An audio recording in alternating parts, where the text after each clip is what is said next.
So Aaron called me and said, you know, hey, a really important speaker canceled on us. Is there any way you can come up and speak? And I said, yeah. I said, I'll be glad to do that, because he was a great student. So you always have to give back a little bit. So I like to do two things before I speak every time. One is to give a little context as to why we have conversations like these, why these are meaningful things to do. Come and listen to somebody tell you a story or tell you some information. And I always share this model, this knowledge development model, because knowledge development is a lifelong journey. It doesn't matter how old you are. You need to be in the game, reading, gaining information, practicing it, reflecting, and learning all the time. If you ever stop, you find yourself in real trouble. So this model is something to always remember. There's 3 types of knowledge. This was written by a guy named Bio in the 80s. He was out of Harvard, and he decided he would study how people learn. And the first piece of knowledge that we always access is explicit knowledge. You'll get some explicit knowledge today from me, you know, data, material. Our best access to explicit knowledge is our iPhone, right? We can Google it, and it's almost all there. And in the old days, you had to triangulate because there was a lot of misinformation, but now it's pretty good, okay? Still recommend triangulation, but explicit knowledge is what we get from a lecture or what we read from a book. And it's really important, because if you don't keep up, explicit knowledge is always new, always changing, right? Think about all the things that have changed during our careers, my career in particular. I had my first cell phone, and it was a brick, right? I carried a computer that weighed like 45 pounds, a compact computer. Things have really changed technology-wise over the time. So explicit knowledge is the first thing, but obviously explicit knowledge isn't enough. You now have to go do it. You have to do implicit knowledge. I always use golf as an analogy, because I'm a terrible golfer. So when you do explicit knowledge and you read a book from Arnold Palmer, can you play golf? Are you ready? You read the book? Yes, you're going. Okay, well, you're better than I am. So what do you do to prove that you can play golf? You go to the driving range, and you do it with your body, not Arnold Palmer's body, and you learn that there's some things missing between what Arnold told you and what you have to do in order to be effective in the game. So that's a way you have to practice. You have to do it. You have to put it in the context of who you are. This is really important on leadership, because when people look and see a good leader and they go, oh, I want to be just like whoever that person is, you know, just like General Patton, just like Omar Bradley, just like Aubrey McClendon, whoever it is that you admire, okay, you can't be that person because you are not that person. So one of the things you have to do is to make sure that when you practice, you consider who you are. It's got to be congruent. Anything you're going to do, you need to be congruent with who you are. Develop your own authentic leadership style. So implicit knowledge comes from actually doing it, and doing it within the context of who you are. And then finally, the thing that most people don't do is critical knowledge. Critical knowledge is only obtained by reflection. That's that time when you've got to spend time by yourself. You sit back on a Saturday morning having your coffee when everything is calmed down. Hopefully on Saturday morning things have calmed down for you. And you sit there and you go, how could have I done that better? Or what happened this week that I liked that I'd like to do again? You know, one of the things that Zinger and Folkman wrote about in their book, Extraordinary Leader, they wrote about how important it is to figure out what your strengths are and then find opportunities to capitalize on those strengths. Sounds very different, doesn't it? Because most performance management systems in corporate America, they look at your weaknesses and they want to talk about them, right? How are we going to fix you? And the reality is, all the data now that's come in says that is not effective. What's effective is figuring out what your strengths are and look for as many opportunities as you can find to apply that strength. So put yourself in a winning combination. So this is what we're trying to do. The intersection of the 3 circles is wisdom. So what we're attempting to do is always work in all 3 circles. If you have a big explicit circle where you do a lot of reading and you never practice, the wisdom doesn't come, okay? If you never take time to pause and reflect on what you learned and, frankly, what you did, it won't turn into wisdom. So you have to build this into your routine. You have to build reading into your routine. Now, if you're like me, I've got a stack of books on my bedstand, and I'm always behind, but I'm always trying to find out what's new and what's going on in the world. Reading is a really important part of obtaining the amount of explicit knowledge that's current. And podcasts. In new technology, we were talking earlier about Scott Tinker. He's got an amazing podcast out there around energy and energy development, and I highly encourage you to go out there and find some of those things that are beneficial. So this is part of what we're doing. I just offer that as context. And the other part about context, given our field, I was in Abu Dhabi at they call it the WOO conference, the World Oil Outlook, and I thought it was important to talk a little bit about some of the facts, because I think some of the facts get lost in the rhetoric of the politics that we hear day to day. And so I took some notes. These are my emails to myself. So the world economy, now this is a global context, is expected to more than double in size. So double between now and 2045. So think about the size of the economy today and imagine the stock market and globally being double. Tells you that, being long is not a bad thing if you're going to be around to 2045. Global primary energy demand is forecasted to grow 23%. 23%. That's huge. That's huge. You're not going to do that with solar panels. You're not going to do that with alternatives. It's going to take it all. All kinds of energy are going to have to be required. The world currently needs to add, and this number just blew me away, 2.7 million barrels of oil equivalent per day between now and 2045. Everybody here knows how hard it is to get 2.7 million barrels of oil production into the market. We have to do that per day between now and 2045. And probably the biggest issue, I belong to a think tank. It's called Concordia, and 75 people from all over the world are invited. This year it's in Madrid, and we talk about what are the most critical issues in the globe. And the irony here is climate's number 3. What do you think's number 1? What's the number 1 issue? I'm sorry? Food. World hunger. Number 1 issue. What's the number 2 issue? Energy? Nope. It comes from energy. It's related. But it's the gap between the emerging economies and the developed economies. We have such a huge gap between emerging countries, knowing that they have to come to the same level of energy demand, the same level of food, the same level of understanding, access to tools. There's just too big a gap. And that leads to social injustice, it leads to energy poverty, leads to a whole bunch of other issues that, if not solved, will be a crisis for us. A crisis that even exceeds climate. Okay? But that's not in the news anymore, is it? It's not what we talk about. So that just gives you some context of what we do.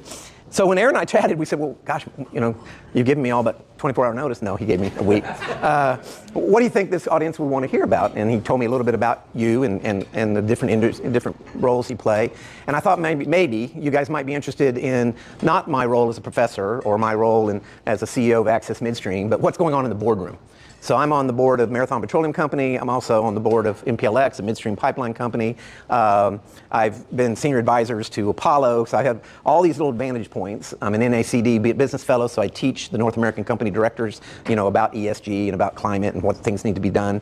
And from that perspective, I thought you guys might want to know what's going on in these boardrooms. What do they do in the board? And what's the high-level issues that are pressing? And so I did a little thinking myself, because I had to figure out, because we do so many different things at the board level, what is it that's really important? Well, at the top of the list is clearly ESG.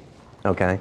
Now, right now, it's capital E, environment, climate, the risk climate brings, little s and little g. Okay. But S and G are equally important, so they should be the same level. But unfortunately, right now, what's taken the stage at the politics, et cetera, is climate. Now, just so you are clear, climate science is real. There is no doubt. Nobody should be denying it. If there are still deniers here, please come meet me afterward. I'll convert you. Okay? There is no doubt that greenhouse gases do what greenhouse gases do, and thank God they do, because it would be minus 19 degrees C on this planet if they didn't. So we're very thankful for greenhouse gases. No doubt CO2 is the number 1 greenhouse gas that stays in the air, stays in our atmosphere longer than any other greenhouse gas. Water, by the way, is a greenhouse gas. Thank God it doesn't stay in the air, because it's actually a more effective greenhouse gas than CO2. But of course, it condenses and forms rain and comes back to Earth, and the Earth has a nice cycle for it. Methane emissions. Methane is a greenhouse gas, a very important one, especially for our industry. That's why I partner with Project Canary and working with many people in the industry to try to declare war on methane emissions. We do not need methane leaking from, at least unintentionally, from any of our sources. But what's the number 1 source of methane, by the way? Cows. Thank you very much. Okay.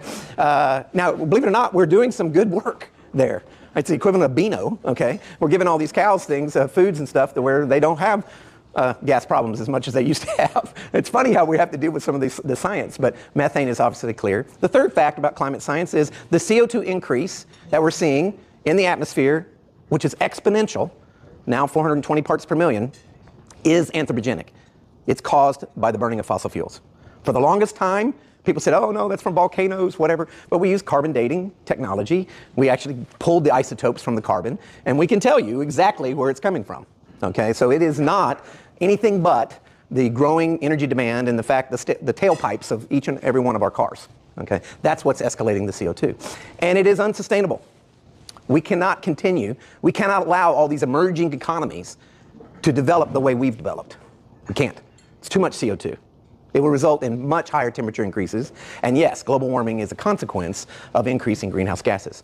So you can see I'm an advocate for climate science, but then I fall short of being an alarmist. We're not going to sit here like boiling frogs. We are going to do something about it. And we are doing things about it. We're every day. Which country is the only country that made the Paris Accord? USA. We're the only ones that reduced emissions by the amount. And guess what? We didn't sign the Paris Accord, okay? But we did it. How did we do it? The shale revolution. Natural gas, much cleaner burning fuel, shut down coal, and here we are today. Isn't that amazing? There are many other new technologies out there that are going to take us to a much better place than these models show. The models just extrapolate. You are what you are now. You're going to continue to do what you're doing. There'll be more people doing what you're doing, and therefore it gets really bad. This concept that the oceans are going to increase and Manhattan's going to be underwater and Florida's not going to be here anymore, don't buy it. That kind of crisis, that kind of fear-mongering, not going to happen because we're not going to stand for it. Now, the fuel energy world is going to change significantly. Significantly.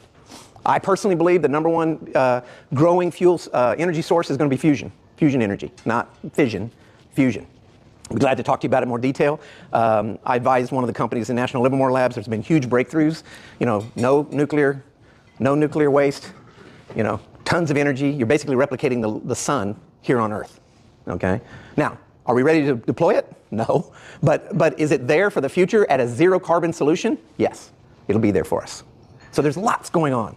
But in the ESG world, like I said, what's going on at the board level, capital E, and it's all about climate. It's the SEC putting out their 252-page ruling. How are we going to comply? You know, report scope 1, scope 2, scope 3.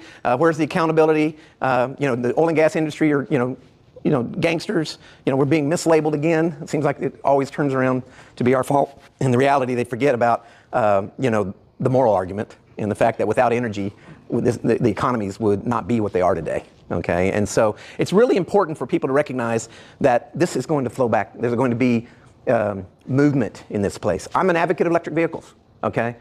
But is it because electric vehicles are environmentally friendly? No, they're not. In fact, there are more externalities for electric vehicles today than there is the combined cycle engine. The combined cycle engine is a more environmentally friendly, even today, with its emissions, than the electric vehicle. So Mike, why are you liking electric vehicles? The reason is that if you have an electric vehicle, you consolidate the source at a smokestack at a power plant. And we have the technology later to get that CO2 out. We don't have the technology to get the CO2 out of every tailpipe. So do I believe electric vehicles make sense long term? Yes. Short term? We don't even know what to do with the batteries. We can't even recycle them. We do not have a clear solution today on anything. Every one of the technologies, solar panels, wind. You know what happens to the wind? How long do you think the average life is of a wind turbine? 7. Taking it apart in 7 years.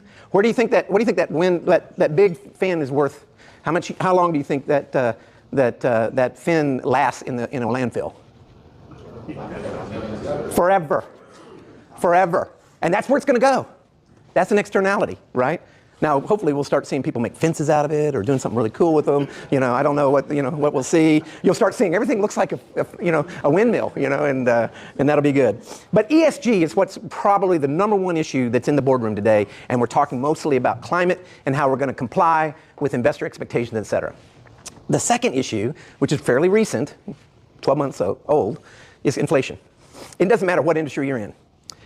Inflation drives up your costs. So much so that it can destroy an income statement really quickly.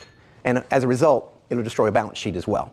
And the oil and gas industry is not immune to this. In fact, when oil prices are higher, for whatever reason, supplies tend to come at a much higher cost because we can afford it. And of course, oil prices have this tendency to ebb and flow, so they're going to go down, and then we're left with the cost for a much longer period of time. And this is something we've all lived with in our industry forever, right? So inflation has a stickiness that once the cost gets built in, it tends to last longer, which destroys the margins that we all experience. And this is not just oil and gas, this is everything. So we're seeing inflation really take root, okay? Now, everyone talks about social injustice. One of the advantages of inflation is that the lower income tend to benefit more than the higher income. Because what we do is we start paying higher wages for hourly and things like that. And unfortunately, inflation has a tendency to destroy people with money who've got their money all in the equities in the stock market. So there's kind of something that needed to take place, okay? And so there is some kind of good coming out of inflation if you're into social injustice. The reality is inflation's not good in general. We've got to get it under control. Most people I talk to, there's probably bankers in here who know it better than I do, they forecast this thing being normalized by 2024. But in the boardroom, what we're talking about is how do we control the costs that are coming as a result of rising inflation, okay? And how do we do it in a way that maybe we take a hit short term so that we have a long-term profitability? Because what people don't want is to build cost in long term that when the commodity price comes down again, margins are gone. So inflation's a big conversation. The next one is technology. And if you look at our industry, oil and gas, general energy industry, I think the biggest technology is going to be in alternatives. Okay, alternative energy has already made a big move. If we follow Europe, there's going to even be more alternative energy. And we're getting really clever. I mean, we've got new things coming up. Geothermal energy. University of Oklahoma has the project at Tuttle and one at Shawnee where we're taking low temperature, low ice enthalpic water, and we're actually offsetting the costs for these schools to heat themselves, okay? And this is from an existing well. It doesn't cost any money. You're just taking low temperature water out of the hole, putting it into an exchanger, putting it right back to the same reservoir, letting it heat up again, and you do it again and again and again and again, okay? So pretty interesting model. In Texas, they're doing the kinetic piece where they're taking an abandoned 10,000-foot well. And because Texas has got a free market in the electrical side, there's this huge differential between and it's ERCOT, they have a huge differential between peak power price and non-peak. So in the middle of the night, when no one's using electricity, very cheaply, they've taken a weight, large weight, the entire tubing, and they've filled it, and it goes at night, they pull it from the ground, from 10,000 feet, and they hold it at the top, and then when peak power comes, they let it go, and it generates electricity off the same, and they sell it at peak, and the differential makes money, like 100% rate of return. Okay, so when you think about all the clever things we can do with the assets that we have, that we've abandoned, no longer are you going to see a lot of wells just plugging and abandoned. That was a cost, right? Now we're treating it like an asset. It's an opportunity. So that's really interesting. So technology is starting to really help us. It's an opportunity, but it also can be disruptive. I think the industry, the energy industry, needs to embrace fusion as not a disruption, but as an opportunity. It's a zero carbon opportunity. And it's going to come on at a time when everybody's going to have plenty of energy. With 23% increase in energy, there's going to be plenty need for everything. We don't need to be fighting over it. We don't need to be concerned. We just need to make sure that we bring on solutions that can help us fight climate so we have some options, if you will. And so I'm really excited about what fusion is doing. For y'all, just give you a little detail on fusion energy. August 8th, 2021. Wasn't that very long ago. It was the first time anywhere on the planet they were able to shoot lasers, 191 of them to be exact, into a hydrogen pellet, okay, and produce more energy gain than they took to make the laser, okay?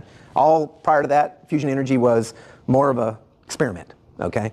And since then, you saw the news here recently, they've replicated it and can now do it every 12 seconds, okay? If they get to where they can do it 12 times a second, you've got a business, okay? So it's just a matter of time before they figure out how to make that work. So fusion energy's coming, okay? Nobody knows when. They'll figure out all the details. One of the products of fusion energy is these neutrons, this tritium, that comes out at 1600 degrees C, pretty hot.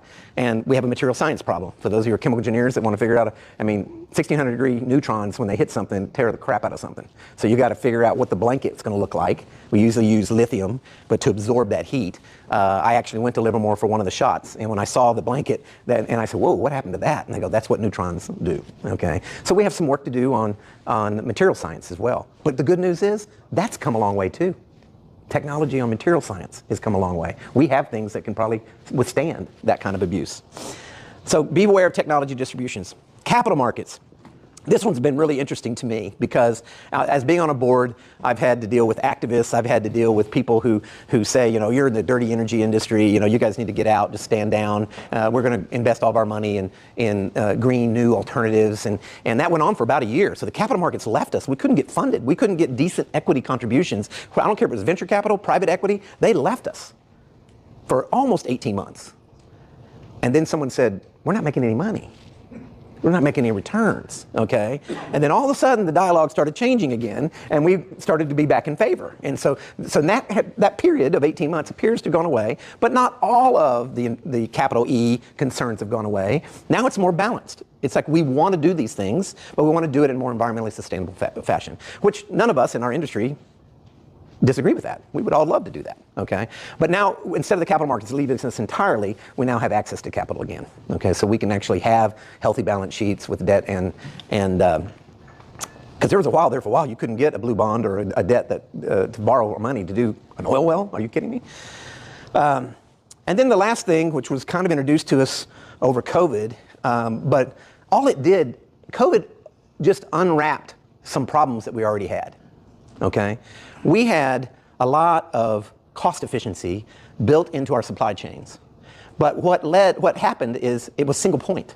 So we figured out what the cheapest supplier, Chinese labor, whatever it was, the cheapest supplier of whatever we needed, and we lined it up. And we put it in long-term contracts and we thought, oh, we got this. I got the best deal. Only to realize one crisis like COVID, and there you're done.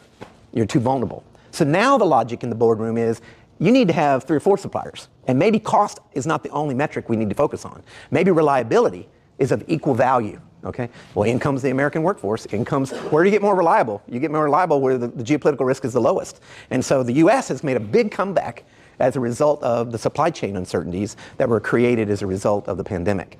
What I find really fascinating about the whole supply chain dialogue was how many things were just operating on the critical edge. I mean, critical edge. We had no containers. We had no rail cars that could substitute for trucks that couldn't work. We had no truck drivers. I mean, everything we looked at, we were short of, okay? And it was fascinating that all of that got exposed by the pandemic. We don't have enough marine entrance and access to bring tankers in. You'd have thought someone would have done that math, right? And we learned a lot. So I think we're going to be much better off as a result. But companies like, in my case, MPC, others, we work really hard to make sure that that reliability component gets equal say as the cost component so that we can be a more reliable provider of our services and our products. So these are the things that I think come to the surface when I talk about what's being discussed at the boardroom, what's being discussed at private equity companies, what's frankly being discussed generally when we go to these think tanks and we talk, globally about what's going on. So a little more detail. I wanted to make sure I had my time. You wanted me out of here at what time? Well, it's usually like 30 minutes, but you can go as long. How long has I gone? I don't keep track. All right, so I'm going to go really quickly through a few slides. ESG, the trends in the boardroom. What we see is sustainable debt issuance. Okay, the kind of debt that was being offered to just sustainable ideas, alternative energy, et cetera. It's at record highs. So if you have a green idea, if you have something like that, you have more access to money than you do if you're going to drill a well. Okay, so it's at record highs. So it's still there. However, there's this new trend, this concern over greenwashing. People coming out and saying, oh, we're going by 2050, we're going to have, zero carbons, and there's all kinds of new net zeros, and everyone's got really clever ways to put it. And if you dig into it a little bit, you'll see there's always a trick in how they say it. But the reality is, the regulatory agencies are not going to stand for this. They're all over it. So you're not going to be able as a corporation to greenwash your way into favor with the market. You're just not. And I'm glad they're doing it. Okay, so it's important. But the concerns among investors, it's rising. People are worried that just because you said you're going to be net zero by 2050, prove it. But there were a lot of companies that came out and said it, but really didn't have to prove it.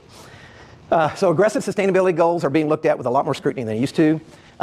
There's a rising pressure to demonstrate those goals. And that's really what the SEC document was about, was to create some accountability. I always love to look at this over 10 years. So in the 10 years that I've been involved in ESG, in 2010, when you talked about the E, it was really about avoid environmental insult. Avoid Valdez. Avoid Macondo. That's where the E was. As an industry, you needed to avoid environmental insult. In governance, it was about oversight. Is your board actively engaged in overseeing management's work? And in social, it was all about safety. Were you a safe company? Are you a company we want to have in my neighborhood because I know you'll be not a threat to my community? But now in 2020, and this is still true in 2022, 3 now, E is all about climate. It's stolen the agenda. It's all about climate. S is about supply chain. So who you're doing business with. Its social aspect is about geopolitical risk and making sure you have optionalities and that you're giving equal weight to reliability versus cost. And G is all about diversity, equity, and inclusion. It's all about, so I'm in the process of replacing board members, okay? And it's very difficult right now because the investors are expecting to see diversity on your board. and this is a good thing because I believe in diversity, but our boards were old white males. I often thought old white fat males because that would fit me, right? And so, but all of my boards, that's who we were, okay? You're seeing now much different. Okay, so we have a lot more women on boards, which is great. We have a lot more diversity, and frankly, we didn't have as big a pool of women and qualified diverse candidates, and so there's this huge demand for qualified diverse candidates to come on boards. It's one of the most difficult things we do. I'm vice chair of the Nom and Gov committee, and so when we go out and look for somebody, finding the talent that can come on the board and be effective, have the background, have the right experience, and be diverse, very hard to do. So diversity, equity, inclusion has kind of stolen the governance conversation. And when I think about these, environment, social, if you build down, one thing we didn't talk about, biodiversity, really important topic these days, water quality, and understanding what is the impact of our operations on water, whether it be freshwater use or maybe in our case, produced water treatment and the recycle and reuse of produced water. In social, I already talked about DEI. Worker well-being is making its way back. It was a big deal in the 70s, and then we kind of got uninterested, and then COVID introduced a completely different way of working remotely. And the young kids, the generation that my children are and younger, they liked that idea a lot. So now we're having to change how we work. Because if it does work, there's a whole new lifestyle that can be developed around that. And it was for guys my age, it's a huge change for us. We have to learn though, if we're going to attract the talent, we're going to have to learn how to employ what we learned worked during COVID, and of course, what didn't work, so that we have this blend of maybe the old way and the new way. And I can tell you that my own son, who works for Phillips 66, he talks about it all the time, quality of life. He's more interested in quality of life. When I was his age, I was more interested in how much money I could make. Okay, that was all I mean, you could basically work me 20 hours a day if I could make more money, okay? That would not work with the next generation. So you can't offer that. Okay, and so it's really important that we understand about worker well-being, what those expectations are. We talked about supply chain, talked about the SEC and their increased governance around accountability. Keyword, transparency. I mean, best governance model in the world is if you know something that's going to be confrontational or maybe something that won't be well received by the market, get it out there. Be transparent. Get the information out there. Good news, bad news, doesn't matter. Get the news out there. Don't let others tell your story. And then, of course, regulatory scrutiny. We're seeing a much more active regulatory scrutiny. This last slide I'm going to share with you, ESG is no longer an isolated conversation. These things are all blending. They're all confusing. You know, whether you're talking DEI or biodiversity or you're talking water quality, it's turning out to where it has an E impact, has an S impact, and a G impact. And so the conversations are becoming much more complex as we try to understand what the next path forward is. Okay? So those are the things going on the board. I wanted to offer, Aaron asked, anybody wants to talk about anything? Like I said, I just created this in a very short period of time. What questions do you guys have of what's going on that I can answer? Any? I didn't produce any curiosity. That's my goal, by the way, is a professor is always supposed to generate curiosity. I'm just yes. curious. Either one. Go back to nuclear. If you have any insights or knowledge, I personally don't, but I'm curious. The Bill Gates concept of, I think it's fission. But it's fission, yeah. Do you know anything on that? Yeah, so there's going to be nuclear fission. It's proven technology. Yeah. Okay, we know what that is. The issue on fission is you've got to figure out a way how to manage the nuclear waste. So there's two ways. One is to mitigate and eliminate as much as you can, which is what Bill Gates is attempting to do. And the other is to have a good solution for actual disposal of those nuclear wastes, which we don't have a good answer for. Okay, but he's basically incinerating. His model is incinerating the nuclear waste to get another build, if you will. It's kind of like waste heat recovery. Yeah. So he's taking the nuclear waste and giving it another round, and therefore there's a lot less nuclear waste from Bill Gates' plan than others. And so there's going to be a role for nuclear fission. There's no doubt about it. We have submarines that have had nuclear fission for years, and we've made it safe. So, we've demonized nuclear energy in this country. Okay, we've demonized it. But he's only got a single source of the fuel, which is Russia, so he's got a supply chain problem. That he's got a supply chain problem as well. We can help him with that, but there are things to do. That hydrogen is going to be, I think, a big source of fusion. So there's going to be a nice hydrogen market. How many people read the book Color of Oil? It was written in the 80s by Michael Economides. Do you remember his prediction? There would be a hydrogen economy. That following the hydrocarbon economy that we're in, there would be a hydrogen economy. I'll be darned if he wasn't just maybe 20, 30 years too early. Go back and read that book, because when he describes what's coming next, I think we're going to find that hydrogen is going to be the next big energy source, whether it be used as fusion, as a little sun, or whether it be used in vehicles. Either way. So I think that's a big deal. Yes, sir. Has a recent surge in development of artificial intelligence, has that entered into Oh my gosh. The amount of knowledge we've attained from machine learning and artificial intelligence, and the speed in which we can analyze data today that frankly we didn't have the capabilities. So we have a new degree at the University of Oklahoma called geoenergy, where we're taking the old-fashioned geology degree, we think is the best of that degree. You got any OU geologists in here? Okay, well, that's too bad. Anyway, and then you take the old petroleum engineering curriculum and take the best out of that, and then you add the machine learning, artificial intelligence, computer science to it, okay? And because what we're finding is we didn't know what we didn't know, right? So the data is not new. We've had this data, but then we let a computer look at it, and they see different things, and they come up with different analogs. Now, at first, some of the information that comes out of this machine learning, and especially artificial intelligence, seems nonsensical. But you know it's true, right? So then you have to go and sometimes back into the reason. So the knowledge that's being gained from machine learning and artificial intelligence, the computer power that we have now, is incredible. Absolutely incredible. And it's true in geoscience, it's true in engineering. It's really played out well in climate, because the data we're capturing, I don't know if you all know, but the University of Oklahoma has a $280 million grant from NASA, and we measure the CO2 via satellite. So we're measuring the CO2 like every 6 feet, okay, in the atmosphere. We got good data. But from that data, we can tell you where the CO2 is coming from. You know, when you're measuring it that granularly, we can say, and if you can imagine, big cloud over a developing country, where a lot of the CO2 is coming from, not so much of the oceans, okay, because you got a lot of algae and stuff that's consuming CO2. By the way, bioengineering is going to be a part of the climate science solution as well. It's going to be, there's no doubt. I think most people know there was a UK professor that thought he would go do an experiment in the Pacific Ocean, I forget his name, and he fertilized the ocean. He basically put a bunch of iron in the ocean and created a bunch of algae, and he proved his point. CO2 just sucked out of the air. We now have an algae bloom like 40 square miles that we can't kill, okay? And I think he's in prison. But the point being is, so you gotta be careful what you do, right? We may, one solution may cause another problem, and we gotta make sure of that. But more data, more analytical tools for data is gonna lead to greater knowledge. It's a big deal. Yes, sir. You had a question. I just wonder, you know, we've seen a backlash in the markets against ESG. I mean, yes. Like you said, where's the profit? Right. And most of these technologies we're going to embrace as an industry. We all know that any waste we have isn't profitable. Right.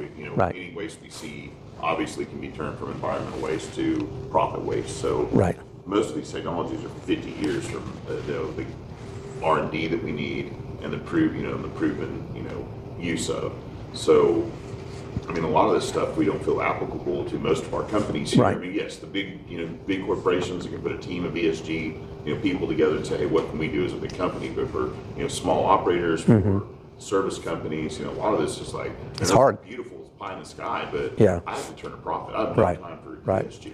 So, to get into a detail there, so for example, all of my friends are Oklahoma entrepreneurs. They own 1,500 stripper wells, and they're making a nickel or a dime, margin, and EPA comes out with a regulation of, you got to do this, you got to do that, and basically put you out of business. Okay. Unfortunately, that may very well be the short-term consequence of a long-term solution. But the reality is, the way I come down on this, we need to do everything we know how to do today, and we know how to tighten flanges and eliminate methane emissions and make sure tanks have vapor recovery systems. And in most cases, there's a lot of work that can be done economically too. Right now, we have 1 million wells roughly online across the U.S., right? Right. But do we know how many have flares out there? Right. We have a bunch. Yeah. In Texas, we have a lot of the data in Texas now. But to me, we can cap those right now with generators. There are other things. There are things that we as an industry can do, and we know how to do it now. That's what I suggest we work on. The 50-year pie in the sky stuff, there are going to be people work on that, okay? But as an industry, we just go to work on the things we know how to do. Yeah, FLIR cameras, knowing what you've got, figuring out where your emissions are, looking at your operations not once, but on a continual basis, putting in samplers like Project Canary does at your fence line to tell you what your CO2 methane contributions are. By the way, samplers, the technology in sensing, remote sensing, has gotten so much better better. It used to be that you could go buy an Scientific Atlantic device and it was $25,000 a device. I predict that that same device will be available to the industry for $2,000 next year. Is there any grants out there or things that maybe insurance companies that insure our well sites would do, like mitigate that cost entirely and just say, hey, by the way, here's these sensors for you? Yeah, I'm not aware of any grants. That's a good question, but there is no doubt new industries developing these new lower cost technologies. Those sensors on our well sites for us if they allow us then to also go out and capture some of that. Right, and that's the big game that you're seeing the regulatory agencies play. If you're going to produce CO2, show us how you're offsetting it. I mean, and so, but that takes people too. So small companies, they can't, that's hard work to. Every person you get rid of with a sledgehammer, we're going to need 5 more techs and Yeah. engineers. Yes, our industry's never been more Right. a place where we need more people. Yeah, one of the questions I usually get, and I'll just throw it out there, how come petroleum engineering degree is basically at an all-time low? And it's because of these reasons. We become more efficient. We used to be able to have 2 or 3 petroleum engineers, drilling engineers on a pad. Now we have them in a conference room looking at 40 wells being drilled simultaneously, and there's one of them sitting in there looking at it all at once. So our own technology development, our own ability to use software, if you will, has allowed for the headcount not to be needed anymore. And so that's changed, and that's forever changed, right? That's not coming back, okay? But there is a lot of things that have changed around the field that we're going to need. So if you're going to pursue geothermal, you're going to need a little different petroleum engineer. If you're going to, or even a geologist for that matter, if you can pursue some of these kinetic solutions, there's just a whole host of new things that need to be developed in order to be effective in our future. So that's why you got to get back to that knowledge development model. Yes, sir. Too many thoughts trying to crystallize into a question for you. No worries. If you cry wolf too many times, people stop paying attention. That's right. And I think I can say for myself, I don't listen to any of these organizations any longer because they cry wolf. The United Nations to Right. our own government. Right. And so you made the comment earlier, you stop short of alarmism. Right. Stated differently, catastrophizing. Right. Right. Which is linked to mental health issues. Mm-hmm. But you're involved in an organization, Concordia, and I know Yep. that's with very well. I love Yeah. it. Yeah. But they celebrate those people. Right. Right. Antonio Guterres, head of the UN, standing in the middle of the ocean as if climate change has caused sea level rise. Right. Ironically, Yeah. Tuvalu Yeah. has increased its land. That's right. not decreased it. That's right. So the sheer amount of straight up lies Yeah. is problematic. And my question to you, I guess, trying to crystallize this is, what are you doing with your influence Right. to try to get these organizations to be taken credibly? So the first Concordian I was invited to was in Florida, and I was the only oil and gas executive there, okay? Now there's 3 of us, okay? Can you imagine how I was treated? Think of the worst possible way to treat another human being and multiply it by 10, okay? And it was one of those deals where I was like going, why am I doing this to myself? Okay, this is just not worth it. But the reality is, I knew we needed a voice. And so when you say, well, what am I doing? I'm pitching, okay? I'm in there telling them, hey, I'm not here to deny climate science. And I'll take another angle on this just so you know. Yes, there were those people that cried wolves. But there were also people in our industry that stayed deniers way too long, okay? We caused our own problems, okay? I won't name names, but induced seismicity. We had the science, and we said it had nothing to do with oil and gas industry. And it's out there. API even said it, okay? Yeah, and then we said, oh my gosh, it has nothing to do, it maybe just produce water, but it has nothing to do with fracking, nothing. Oh shoot, a little more data came in. Yeah, if you get too close to a fault, it's a problem. Okay, so what we have to be careful of is that we're not, even though we're not crying wolf necessarily, we're not playing the role that basically gives them credibility. Okay, we gave them credibility by all the things we've said, so we're the ones that lack credibility, not them. So when you're in these dialogues with all these other people, it doesn't help to be a conservative Republican either. I think I'm the only one of those in that classroom too. But the reality, I find myself in a very difficult environment, right? And so, but it is noble enough to stay engaged in the conversation. It's important enough to stop them when they are saying, oh, the water's going up, and you give them facts. And the facts are what you said. It's not the crisis that they think it is. Not yet. Now, if you take and extrapolate like a bunch of boiling frogs not doing anything in the pan and do nothing, could it be that bad? Yeah, of course. I don't buy the models either, by the way. I mean, I've never been able to model anything, right? Including type curves, okay? And that was my job. So, you know, when you're predicting things, it's just very difficult to do because there's so many factors that you can't. Now, as we get better with machine learning, artificial intelligence, and data, and we can put in the information that we don't even understand, our accuracy will get better. But it's not accurate now. So I still participate in these conversations. I find it very difficult. I take a lot of heat. But I feel it's important. I feel it's important. At my point in my career, kind of done, you know, making money, kind of done doing the things. I loved being a CEO. It was a fantastic experience. But now I'm just doing things that I hope help society. And so that's where I'm spending my time. And so I'm keep trying to find myself in those audiences that you're describing. And I just offer, oftentimes, because you can't argue with them, I just hold up the mirror. Okay, I just say, okay, so you're talking bad about the industry because they denied this, they denied that. Now, what are you saying about, by the way, you predicted in 2008 the world was coming to an end. Here's the article that your advocates wrote. By the way, it's 2023, we're still here. Okay, so what happened to that model? It was wrong. That's all there was to it, it was wrong. Yeah. But by taking Robert's comments one step further, what can we do as an industry to promote what you're saying? And I'll give you a simple example. We all see, you know, late night commercials for a pharmaceutical, and it's going to cure or whatever you got. But then it goes like, you know, but this may cause, you know, headaches, blindness, death, you know. yeah, that's right. That's the lawyers. The lawyers got hold of it. Yeah. On the climate issues, we all hear about the headaches, blindness, and death, right? We don't hear the other side, which I'll make a statement that maybe somebody wants to challenge me, but I will say that we could not feed 8 billion people on this planet today if we went back to the CO2 levels we had pre-industrial revolution. It's probably true. Yeah. Probably true. We hear nothing about it. So what can we do as an industry to Actually, get back control of the narrative? It's actually not probably true. It is definitely true. And I think there's a chapter in Alex Epstein's book that proves it. Okay. So there are things that people don't appreciate that. I loved watching China because I was in China when, you know, my first trip to China, everybody was on a bicycle. My second trip to China, everybody was on a moped. My third trip to China, everybody was in little cars, okay? Now Beijing looks just like us, but the air you could cut with a knife, okay? It looks like New York was in the, 1950s, I guess. Or no, 1930s. So the reality is, we all have gone through this evolution, right? Of learning what is tolerable. I mean, I don't know how many people have ever been to Pennsylvania. But when I was a boy, I went to Pennsylvania and what's the river? Is it Pittsburgh River? What's the river just up? Allegheny? Allegheny? I mean, nothing lived in that river back then. I mean, we had industry on every bank. It was awful, okay?